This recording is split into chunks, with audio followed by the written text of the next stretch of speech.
दोस्तों, आपका स्वागत है हमारे चैनल साइंस ज्ञान हब में।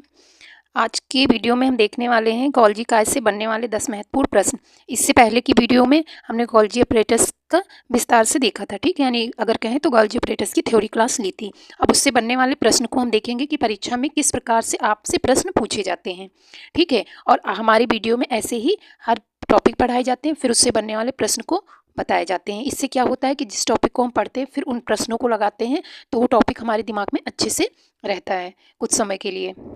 तो चलिए हम देखते हैं कि किस प्रकार से प्रश्न परीक्षा में पूछे जाएंगे इस टॉपिक से। तो पहला प्रश्न जो हमारा है ये है गोल्जी काइकी की खोज किसने की थी। क्या है प्रश्न? गोल्जी काइकी की खोज किसने की है? ऑप्शन ए है कैमिलो गोल्जी, ऑप्शन बी है डी डूबे, ऑप्शन सी है पोर्टर, ऑप्शन डी है अल्टमान। तो ऑप्शन ए इसमें हमारा सही जाएगा। कैमिलो गोल्जी ने गोल्जी काइकी की खोज की थी, डी डूबे ने लाइसोसोम की खोज की है, पोर्टर ने इंडोप्लाज्मिक रेटिकुलम की थी, ठीक है। अल्टमान ऐसे साइंटिस्ट थे जिन्होंने माइटोकॉन्ड्रिया की खोज तो की है लेकिन उन्हें बायोब्लास्ट नाम दिया था, ठीक है। चलिए अगले प्रश्न को हम देखते हैं। जो हमारा अगला प्रश्न है ये प्रश्न है गोल्जी काइक को पादप कोशिकाओं में क्या कहा जाता है। क्या है गोल्जी काइक को पादप कोशिकाओं में क्या कहा जाता है? ऑप्शन ए है राइबोसोम्स, ऑप्शन बी है डिक्टियोसोम, ऑप्शन सी है लाइसोसोम और ऑप्शन डी है माइटोकॉन्ड्रिया।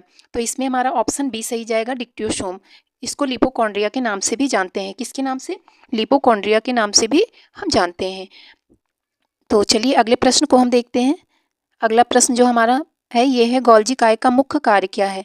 क्या है गोल्जी काय का मुख्य कार्य पूछा गया इसमें। ऑप्शन जो इसमें है ये ऑप्शन ए है प्रोटीन संश्लेषण, ऑप्शन बी है पदार्थों का संशोधन, संचयन और स्राव यानी मॉडिफिकेशन, पैकेजिंग और सिक्रिएशन, तीसरी है ऊर्जा उत्पादन और डी है कोशिका विभाजन। तो ये हमारा जो टॉपिक चल रहा है ये किससे? इंडोमेम्ब्रेन सिस्टम के बारे में बताया गया था, ठीक है, जिसमें 4 सेल ऑर्गेनल्स मिलकर आपस में काम करते हैं, ठीक है। तो देखिए जो हम पहले इसके पढ़ चुके हैं इंडोप्लाज्मिक रेटिकुलम, उस पर जो रफ होता है उसमें राइबोसोम्स होते हैं, उसमें प्रोटीन का यानी प्रोटीन का संश्लेषण इंडोप्लाज्मिक रेटिकुलम में होगा, वो फिर रफ इंडोप्लाज्मिक रेटिकुलम वाले में।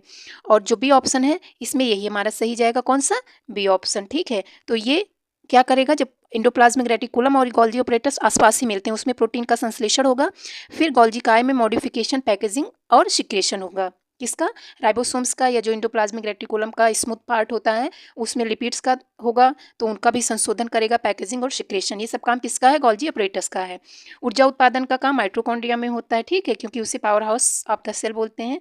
और सेल डिवीजन जो होता है ये 2 भागों में होता है, न्यूक्लियोप्लाज्मा में होता है और साइटोप्लाज्म में, ठीक है। इस टॉपिक को भी हम विस्तार से देखेंगे। चलिए अगला प्रश्न जो आपसे परीक्षा में पूछा जा सकता है इस टॉपिक से, ये प्रश्न है गोल्जी काय की बाहरी सतह क्या कहलाती है। क्या है? गोल्जी काय की बाहरी सतह क्या कहलाती है। तो यहाँ पे ये ऑप्शन सही, मतलब प्रश्न जो भी बनाया है वो टाइपिंग सही नहीं हुई है, ठीक है। तो देखिए इसमें प्रश्न हमारा ये गोल्जी काय की बाहरी सतह नहीं पूछना था। और ये जो ट्रांसफेस बताया गया, देखिए जो गोल्जी काय है ये कई सारी सिस्टर्नी से ऐसे मिलकर बनी होती हैं, आपको इसकी पहले की वीडियो में बताया गया है। और ये सिस्टर्नी की संख्या जो है ये कोई निश्चित नहीं होती है कि 2 है या किसी में 4 है, किसी में 6 या 8 10 भी हो सकती है, ठीक है। इस प्रकार सिस्टर्नी होती हैं और इनकी वेसिकल ऐसे ऐसे रहती हैं जिसमें पैकेजिंग होके और फिर उनका सिक्रेशन होता है, इस प्रकार से होता है। तो इसमें हम पूछेंगे कि ये कि फेस ये होता है सिस्टर्नी का और दूसरा फेस ये होता है, ठीक है, इसमें बताया गया था। तो जो ये फेस होता है हमारी ये सिस्टर्नी का यानी उत्तल वाला फेस, ये जो उत्तल वाला फेस इस तरफ का होता है इनको हम सिस फेस या फॉर्मिंग फेस बोलते हैं। इसी फेस से क्या होता है? इंडोप्लाज्मिक रेटिकुलम से प्रोटीन जाता है सिस्टर्नी में, फिर यहाँ पे पैकेजिंग होके वेसिकल में होता है, ठीक है। फिर इस फेस से, इस फेस को जो अवतल वाला फेस यानी कॉन्केव फेस है इसको हम ट्रांसफेस या मैच्योरिंग फेस बोलते हैं। इसके माध्यम से सिक्रेशन होता है यानी बाहर निकल कर सिक्रेशन होता है, ठीक है। तो इस प्रकार मैं आपको दिखा रही हूँ, देखिए इस चित्र में आपको दिखाया गया ये गोल्जी ऑपरेटस है। अब ये गोल्जी ऑपरेटस देखिए कई सारी सिस्टर्नी से बनी है, देखिए ये गोल्जी काय का दिखाया गया, ठीक है, ये आपका गोल्जी काय है। गोल्जी काय में देखिए कई सारी सिस्टर्नी से बनी है इस प्रकार से, ठीक है। अब ये वाला जो सिस्टर्नी का ये फेस है इसको हम सिस फेस बोलेंगे, ठीक है। और ये जो अंदर वाला है इसको हम ट्रांस फेस बोलते हैं, इसे मैच्योरिंग फेस भी बोलते हैं, क्योंकि इस फेस से जो इंडोप्लाज्मिक रेटिकुलम से लिपिड्स या प्रोटीन्स आते हैं और फिर यहाँ पे मैच्योर होकर ये वेसिकल है, ये देखिए सिक्रेटरी वेसिकल, इस सिक्रेटरी वेसिकल्स के माध्यम से और इस ट्रांस फेस से होते हुए बाहर निकलते हैं, ठीक है। आपको यहाँ समझा दिया गया कि उस प्रश्न में पूछा भी गलत गया है और ऑप्शन में आंसर भी गलत बताया गया है। तो चलिए हम देखते हैं, उम्मीद है कि समझ में आ गया होगा, ठीक है। यहाँ पे हम पूछ सकते हैं कि गोल्जी काय के सिस्टर्नी के ठीक है। और यहाँ पे ट्रांसफेस बताया गया ना, तो गोल्जी काय के सिस्टर्नी की अवतल फेस या मैच्योरिंग फेस को किस नाम से जानते हैं, तो फिर यहाँ पे हमारा ट्रांसफेस आंसर सही जाता है। चलिए अगले प्रश्न को देखते हैं। अगला प्रश्न है गोल्जी काय की आंतरिक सतह को क्या कहा जाता है। ठीक है, यहाँ पे भी वही पूछ लिया गया आंतरिक सतह को, ये भी प्रश्न ऐसे ही है, तो इस टॉपिक को भी अभी समझा चुके हैं। ठीक है, यहाँ भी हमारा प्रश्न बनना चाहिए गोल्जी काय के सिस्टर्नी के, ठीक है, आंसर के हिसाब से, जो आंसर दिया उसके हिसाब से पूछना चाहिए था कि उत्तल फेस को, ठीक है, पूछना चाहिए था, तो यहाँ पे सही जाता हमारा सिस फेस। अगले प्रश्न को हम देखते हैं, जो हमसे अगला प्रश्न पूछा गया है। ये प्रश्न है गोल्जी काय का व्यास लगभग कितना होता है, तो लगभग कितना होता है 0.6 से 1.0 माइक्रोमीटर होता है। ठीक है, चलिए अगले प्रश्न को देखिए। देखिए इस प्रकार जो अभी सिस और ट्रांस वाला फेस पूछा गया है, तो इससे क्या हुआ कि इसमें आंसर तो सही नहीं मिला, लेकिन उस टॉपिक को हम दोबारा से रिवाइज कर चुके, और अगर इस प्रकार से परीक्षा में प्रश्न आएंगे तो फिर आप माइनस मार्किंग से बच जाएंगे। ठीक है, और क्या हुआ कि ये सिस और ट्रांस फेस जो किसको कहते हैं, ये भी क्लियर हो गया। चलिए अगले प्रश्न को देखिए। जो अगला प्रश्न हमसे पूछा गया, ये प्रश्न है गोल्जी काय को किस नाम से जाना जाता है, गोल्जी काय को किस नाम और किस नाम से जानते हैं।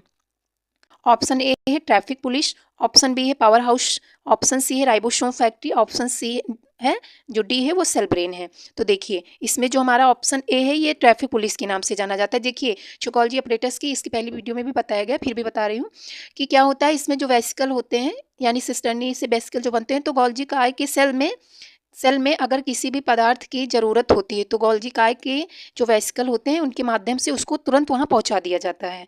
तो इसीलिए हम इसको क्या बोलते हैं, ट्रैफिक पुलिस ऑफ सेल बोलते हैं। पावर हाउस ऑफ सेल की बात करें तो किसको बोलते हैं, माइटोकॉन्ड्रिया को। राइबोसोम्स फैक्ट्री किसको बोलते हैं, हम किसको बोलते हैं, राइबोसोम्स फैक्ट्री। ठीक है, तो राइबोसोम्स फैक्ट्री नहीं, प्रोटीन फैक्ट्री किसको बोलेंगे, राइबोसोम्स को बोलेंगे, क्या है, प्रोटीन फैक्ट्री यहाँ पे। और सेल ब्रेन की अगर हम बात करें तो न्यूक्लियस को बोलेंगे। चलिए अगले प्रश्न को हम देखते हैं। हमारा अगला प्रश्न जो है, ये है गोल्जी काय किस पदार्थ का निर्माण करता है, ग्लाइकोप्रोटीन और ग्लाइकोलिपिड्स का, या एटीपी का, ठीक है, या डीएनए का, या आरएनए का। तो इसमें हमारा ऑप्शन ए सही जाएगा, किसका, ग्लाइकोप्रोटीन और ग्लाइकोलिपिड्स का।